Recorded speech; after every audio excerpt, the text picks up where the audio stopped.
Gözümde canlanır köhne xatirə.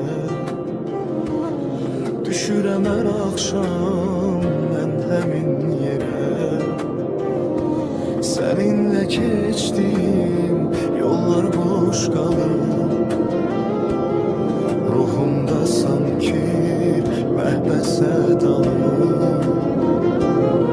Sualım sonsuzdur, cevabım ise yok. Bu garip şehirde kimsesize çok. Neylerem sensiz bu geniş dünyanın.